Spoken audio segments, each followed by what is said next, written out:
A child tried to warn them. No one listened. They would later say the signs were there all along. But on that winter morning, no one was listening to the child who stood barefoot on the courthouse steps, gripping a crumpled drawing like it was a confession. His name was Eli Carter. He was 10 years old, and he was about to be erased. The town of Briar Hollow trusted one man above all others: Judge Malcolm Harlan. He wore authority like a second skin, a man who decided fates before the gavel ever fell. Churches prayed for him. Newspapers praised him. Parents pointed to him and said, "That's what power looks like." Eli pointed to him too and whispered, "That's the man who scares me." No one believed him. Eli lived with his aunt after his mother died under unexplained circumstances. The official report said accident. The unofficial truth sat heavy in Eli's chest every night. He'd seen things no child should see, heard arguments behind closed doors, watched men in suits come and go while his mother cried and begged. Judge Harlan had been one of them. When Eli tried to tell his teacher, she smiled tightly and said children had wild imaginations. When he told a school counselor, the session was quietly cancelled the next week. When he told a police officer, the officer leaned down and said, "Careful who you accuse, son." That was the first lesson Eli learned. Power doesn't need to silence you loudly. It just needs everyone else to look away. Then the threat started, subtle at first. A letter slipped under the door reminding his aunt that her mortgage was overdue. A call from social services suggesting Eli might be emotionally unstable. A visit from a man who didn't give his name, but made sure. Eli understood that accidents happened to boys who told lies. Judge Harlan never spoke to Eli directly. He didn't have to. In Briar Hollow, the judge's silence carried more weight than anyone else's voice. The turning point came the night Eli ran away. He left behind only one thing: a spiral notebook filled with drawings, stick figures, dark basements, a man with no eyes holding a scale of justice dripping red, dates scribbled in the margins, names crossed out. When the police found the notebook, they dismissed it as trauma-induced fantasy. The case was closed before it ever opened, until Detective Mara Quinn found it in a box marked unimportant. Mara had transferred to Briar Hollow to escape her own past, a department that had buried corruption and buried her career along with it. She recognized the pattern immediately, not because of evidence, but because of fear, the kind that lingered on paper. She noticed something no one else did.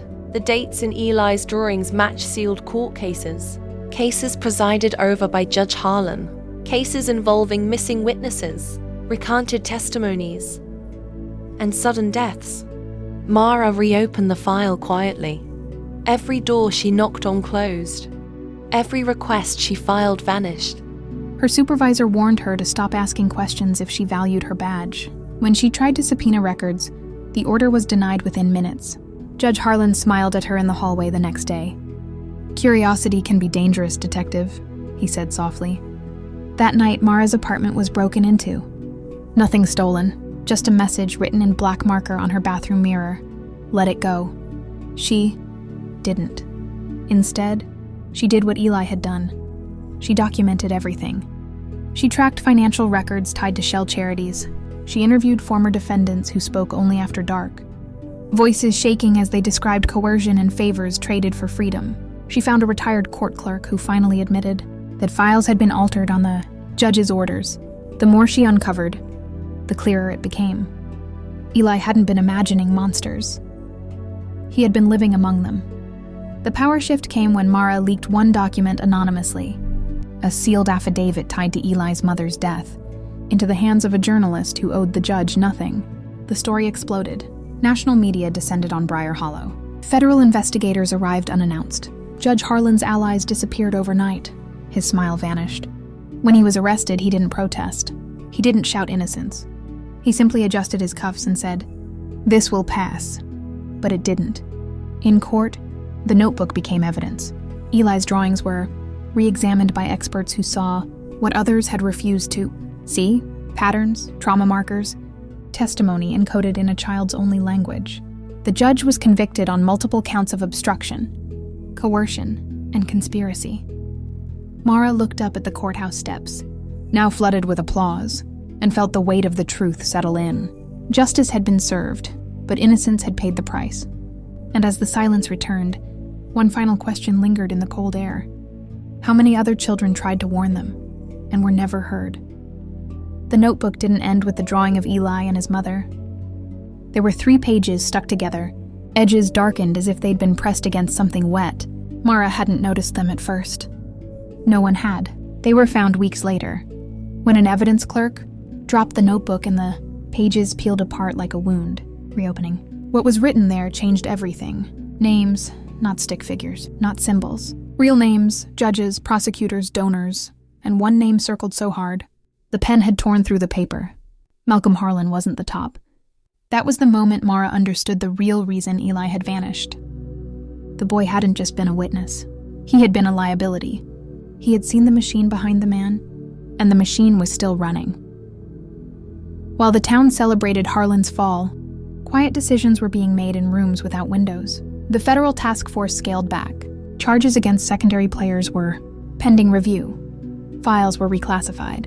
The story, once explosive, was being gently folded into a single villain narrative. One bad judge, one rotten apple, case closed. Mara felt the familiar pressure of the wall closing in. She requested access to Harlan's private storage unit, seized but never inventoried. The request sat unanswered. She requested phone records tied to the circled names. Denied.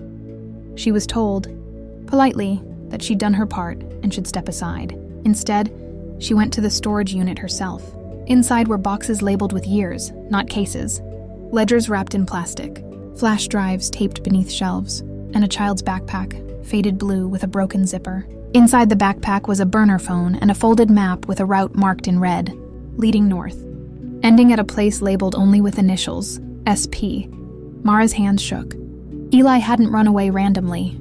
He'd been following instructions. The phone still had one voicemail saved. No caller ID, just a man's voice, calm and practiced. You're doing the right thing. Trust me, when it's time, we'll make this right. The timestamp was 2 days after Eli disappeared. Mara played it again and again. Then she recognized the cadence. Not Harlan's, older, colder. Someone who had never been. Recorded raising his voice because he'd never needed to. She took the evidence to her supervisor. He listened. Then he sighed. You're chasing ghosts, he said. This goes higher than you think, and it ends badly for people who don't know when to stop. That night, Mara was suspended pending review. Her badge was taken, her gun logged, her access revoked. But no one took her notes. No one took the copy she'd made of the map. They assumed, as everyone always had, that pressure would be enough. It wasn't. Mara followed the route north. 200 miles, 3 towns, a defunct group home once, run by a private foundation, Sanctuary, Pines, SP. The place had been shut down years earlier after funding issues. Locals said kids came in and out, but records were sparse. Fires had destroyed most of them. In the basement, behind a false wall, Mara found a room with a single mattress and drawings taped to the concrete. Different handwriting, same themes, scales, dark rooms, men without eyes, and a recent footprint in the dust. Eli had been there, recently. Before she could call it in, headlights washed across the windows. Engines idled. Doors closed softly, too softly. Mara hid as men searched the building, methodical and unhurried. This wasn't panic. This was cleanup. She recognized one of them from the notebook names. A former state prosecutor, now working consulting. Another was a donor who'd spoken at Harlan's, sentencing about justice and closure. They weren't looking for her. They were looking for Eli. After they left, Mara found a scrap of paper tucked under the mattress. 4 words written small and careful. They listened now. The realization hit her harder than any threat had. Eli was alive, and he was still trying to testify.